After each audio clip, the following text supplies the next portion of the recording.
commissioner other than this office. My plans were all approved through them. I was given a pioneer status. What a pioneer status means is an SIC. Go and talk to any SIC holder. They go through hell. I have chosen not to apply because I cannot take it. So you cannot poison yourself when you don't offer these things. Other countries, as complicated as Nigeria, are doing it. I was in Port Harcourt, 36 states. So it was a state project. It was approved in Abuja. I never stepped foot in Abuja. And I have my certificate. I don't pay tax. I have so many other incentives that were given. So please, great witness. I wish, or if you go, please, Gaipa is in under your ministry. Tell them, please. Huh? I wish they were here. Then, pervasive corruption. Whether we like it or not, it's a cancer. We must be frank and honest with ourselves. It's hurting. I drove 3 days ago from Dakar to Banjul. I have decided now that I don't use the ferry coming back. I would rather, out of convenience, drive an hour more, with maybe 200 kilometers more, go through the bridge, than go through the ferry. The rest you know is history. I will not go into details. But I drove from Dakar to Kir Ayib. There was 0 police checkpoint. Over 200 and something kilometers. And when you enter Farifenye, I need not tell you what will happen. If we are serious, we want to attract investors, we need to address this. It's a serious weakness. Then currency, obviously, so rather than probably investing in the Gambia or any other English-speaking country, if I invest in a French-speaking country, the currency is stable. The CFA euro has always been 665. So this is also a weakness. The economy, a GDP of 1.2 billion? Serious weakness. I'm not sure we have more than 1.2 billion GDP. Huh? Aliko Dangote is worth 14 billion. So if you want to measure wealth, they are the things that you should look at it. So yes, we are a country, but we're too small. So to attract certain investment, it is almost impossible to do it. Unless you are very smart, unless you put in certain values in the way you promote your country to allow people to come in. Like for example, Rwanda, like Dubai, in the UAE, like Singapore. You need to work harder and do extraordinary things to be able to attract investments.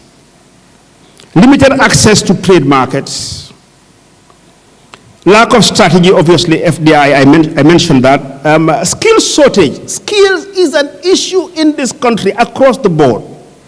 And it affects everybody. If you think that it doesn't affect you, go and buy your latest Range Rover. And then have a problem with it. Who will fix it? A Range Rover probably that should serve you for about 15, 20 years will serve you 2 years in this country.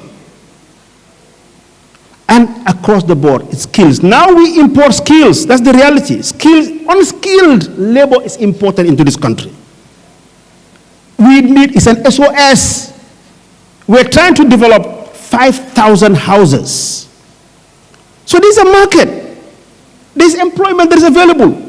But laborers are being imported into this country now. So there's serious skill shortage. I'm not talking about skilled carpenters and masons and so on, but ordinary laborers, they get imported into this country. So it's one of your weaknesses. What happened? Rather than paying a laborer here $200 or so, you bring him in from Nigeria or from Sierra Leone, he gets paid $500. So how can Uncle Taff make his houses cheap? There's no affordable labor. Same with materials and so on. Water, electricity shortage. We all know the history. Since 1979, we have had this issue. We are a country of 2.5 million people. That shouldn't be an issue. So it's a serious weakness, and apart from that, it's expensive. Power is expensive in this country. So if you want to attract investment where people want to come in and invest heavily, they will have a problem. Now let me go to the opportunities. The difficult part were the weaknesses. And the weaknesses, I mean, people take it personal. So please, tell your guys, we are in this game together. We're in this game together as Gambians. So when we are in rooms like this, in forests like this, we need to be honest and frank with each other. That, look, this is a problem. And it affects me, you, and the other. Actually, my biggest investor that I tell people all the time, my biggest partner in my business is government. Because I don't have any other partner. But I pay them tax. So if I make more money, they collect more. So government should encourage me and make sure that I make more money. So they're a partner. Then now on the opportunities, I think I have about 18 minutes gone, so I still have time. AFCFTA. I've never seen, an acronym this long and difficult to pronounce. The Africa, Continental Free Trade Area. Great opportunity, great initiative. So we need to exploit it. I mean, I think it's meant for countries like us. So it's an opportunity that if I were to produce anything here, and by the time I conclude, I will I'll tell you what I think we should be looking at. We will easily have a market of what? 1.4 billion people. It has already been signed and it's in place. Now, investing in employment and skills training, TVET, it's an opportunity. For me, if I had my way and I was sitting there, the reason why I will invest in you guys and give you skills, you will now be exported. That will be my goal. That is what my objective would be. Imagine all these young people who are going, through the back way. If they had skills, what would happen? They will walk straight into jobs. If they were good carpenters, good masons, good tilers, whatever.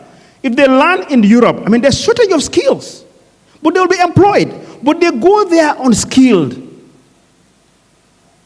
When Qatar was building the stadiums, they imported skills. So imagine if we had very good and well-trained young tradesmen. We'll export them. And what happens when you export them? They send back hard currency. So you are our natural resources. So it's an opportunity. Now, investing in aqua and agriculture. Aqua, that's my newest area.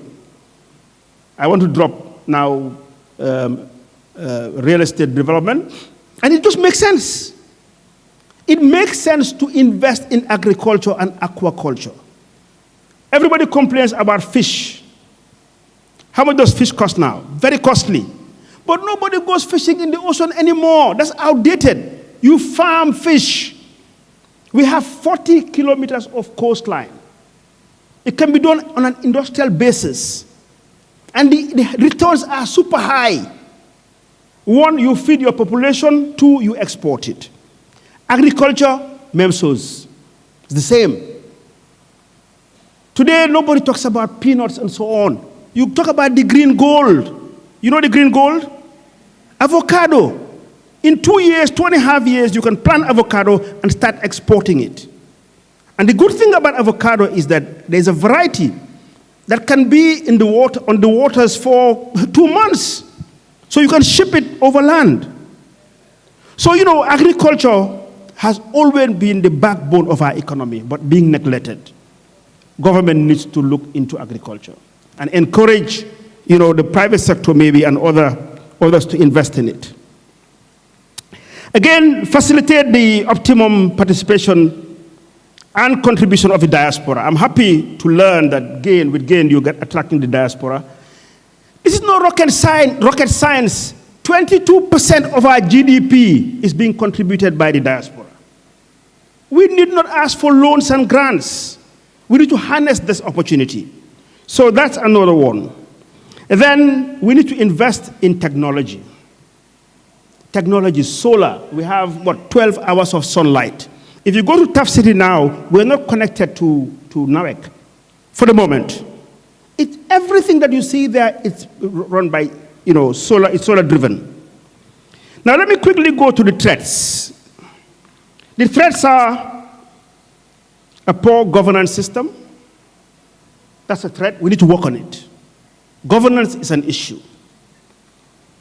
Again, our present educational system, I've been advocating for this for a while, but I'm happy that the Minister of Higher Education now agrees that they're going to have one Tibet center every region.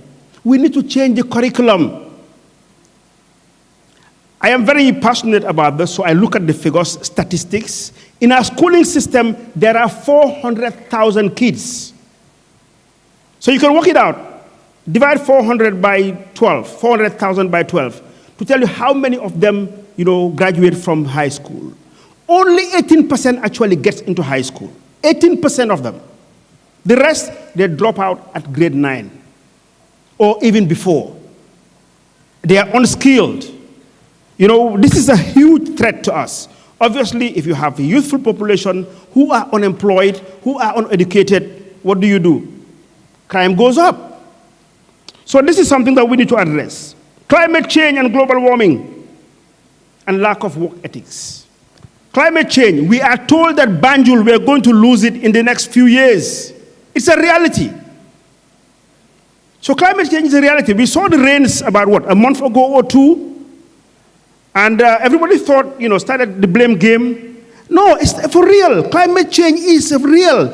Worst was Pakistan. 1/3 of the land in Pakistan was underwater. So it wasn't that there was a flood. It wasn't a flood. Because you couldn't pump the water out. And Banjul is threatened. I mean, it's documented. People know this. That probably even in the next decade or two, we might lose Banjul completely. So we need to address this. What they do, I'm not here to tell you what they should do, but it is a threat. And when you have a threat, you need to address it. High unemployment rate, I told you about crime. Skill shortage, I told you about increased land access to land. Huge threat. The Gambia ranks 9th in the list of dense populated countries in Africa. Huge threat. Wherever you have civil wars or crime or anything happening, it's because of land. It started. Today, try to buy land. Go to the courts. So we need to step in and regulate this and do it properly. There's the need for master plan. The reason why you have 10, 20, 30 people fighting for land is not by accident. The reason is because population density is high in this country. So we need people to start thinking, how do we now on density, how do you have the right word for it, to lower down the density, or at least spread the people out. Good planning. Why should everybody come to Banjul and, in the peri-urban area? Why can't we start investing in the upper river, the middle, or Makati Island, lower river? So we keep some of those who migrate into here. And again, there can be development. So there's a need for that. Population density, it's a big threat for this country, and we need to address it. Now, to sum up, I think I have 5 minutes. Solutions that we need to do, and some of the problems that I see in this country is the issue of not seeing the country as one. We must, and I think this should go back to our curriculum, where young ones are taught about patriotism, the love for country, that it's not longer about TAF alone. It's not about you, Mrs. Bensouda, but it's about a country. And remembering that if the country survives, all of us are winners. If we don't, all of us are losers. That's the reality. Now, what I normally tell people is that it's like, assume you are in a boat or in a canoe.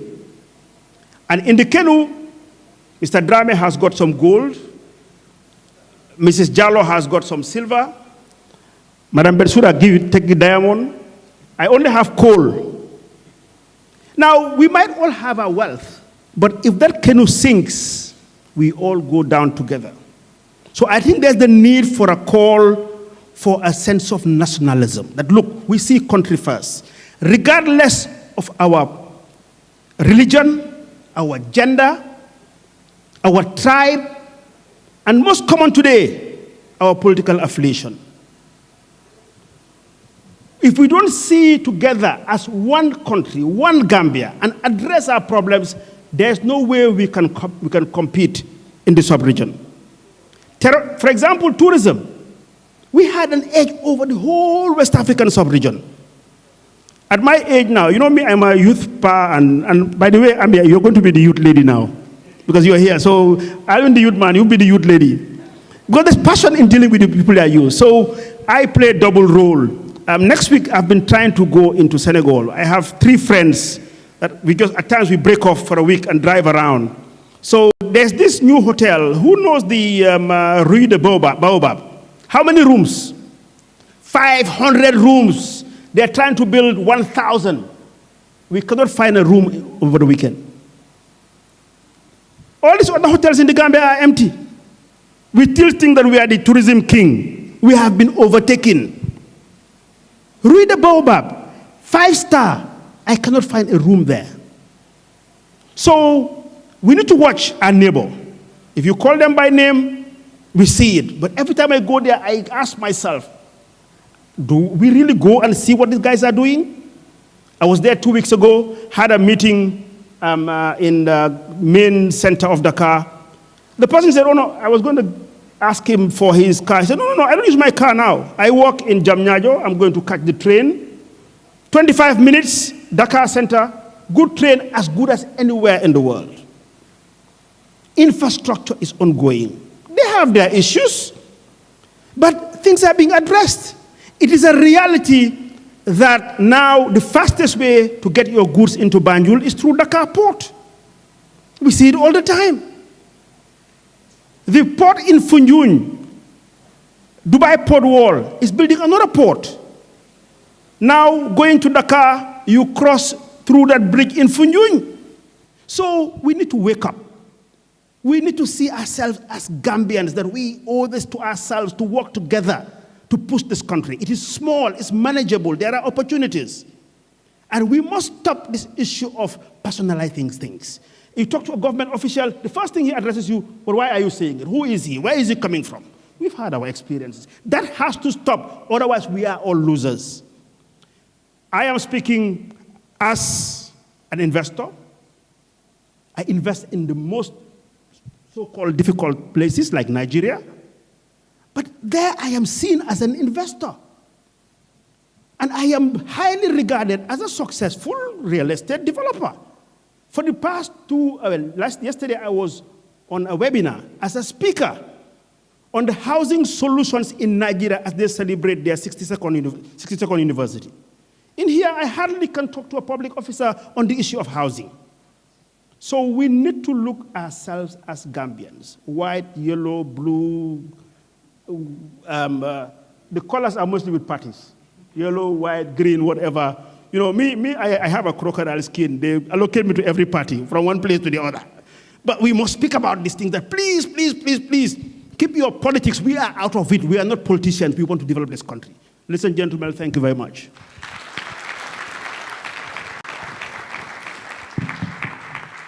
I think that's all I have. Please stay clapping. Thank you so very much, Uncle Taff. I mean, there was just so many nuggets. I will just recap the issue of patriotism. I think this is the bedrock of what the Gambian problem is. And he's touched on it. And I think this is why it's good to have people like him, unfiltered, but having honest conversations, because we need to. We have to be able to be honest with each other. And I mean, today is the first time, bruh, I don't want to have anything to do with GEPA. I will put it in the back, whatever was said about GEPA, I'll give it to you as the Prime Minister, and my 2 former bosses here, Antifatu and Mr. Drame. He also spoke about some of the weaknesses that we have as a country. And one of the most important things is ITC. I mean, if you know me, you know I'm very, very passionate about tech. And we have people in the room that are also as passionate. I mean, on this venture, I would also like to recognize people like Ms. Biran Donde, who is the president of ITAC. She is also working tirelessly, the likes of our American, who was recently featured on Forbes as Women Changing Tech. You know, the likes of Raymond, who's also putting so much work into making sure that this changes. But we're hoping that with the new Wadi project and the new ACE cable that is going to be installed, that some of the internet issues that we are having today will be an issue of the past. He also spoke about the road and seaports in terms of infrastructure.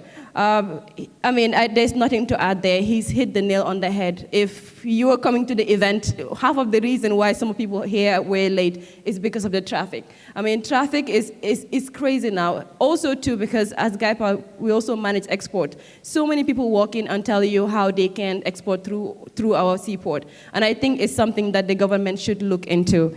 He also mentioned some of the lack of the economy policies that we have, and I think it's good that we have people like Ministry of Trade in the room, and so that this is something that could be treated as a priority. I think investment should be at least from the President's office coming down. It's what we need as a country to move forward, and people like him are changing the way that people see investments. Most people would rather just travel out and do things, but it's people like him that continue to restore hope for us as Gambians, that we could make it here and we could make it work.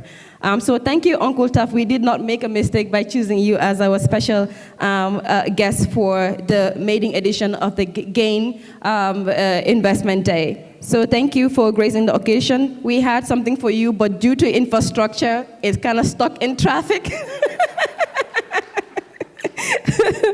So yeah, so we hope that you stick around at least for the next hour. Oh, awesome. See? Thank you so very much. I think we'll now go and do the group photos before we open the cafeteria for our breakfast, and then we can come back for the first panel. If you are panelists and you're in the room, please prepare. I think the first panel will be moderated by Mr. Swabi Cham. There are some pointers here with Sheikh Tijan, so if you can prepare while we take the first photo. All right? I think we can do it here. Anybody from the media? Yes, and you guys, please, you need to join us. You guys don't have your seats, so we'll just line behind you guys. Oh, you want us to come down? Okay. This way has so many cables, so can you please? You left yours?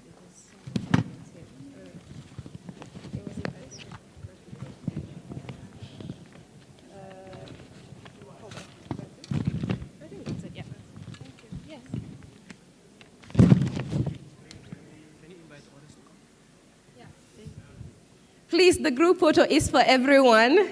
So if you could really stand behind some of the key people that were on the panel. Who owns it? Annie? Jacqueline? Jacqueline, get Natal. Oh, you want us to join you guys? Yes, everybody is supposed to be in the picture. Here. If we can have a volunteer as state manager to bring some of the chairs down so that...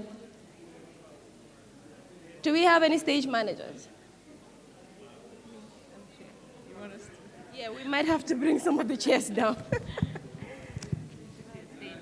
State manager. I know. State manager.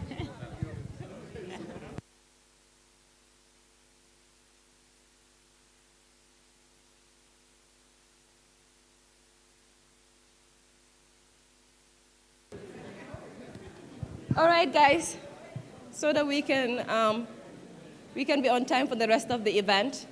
If you can please join us. How are you? Good. Hi. Good to see you. You too. How's Mr. Man? Oh, he's doing well.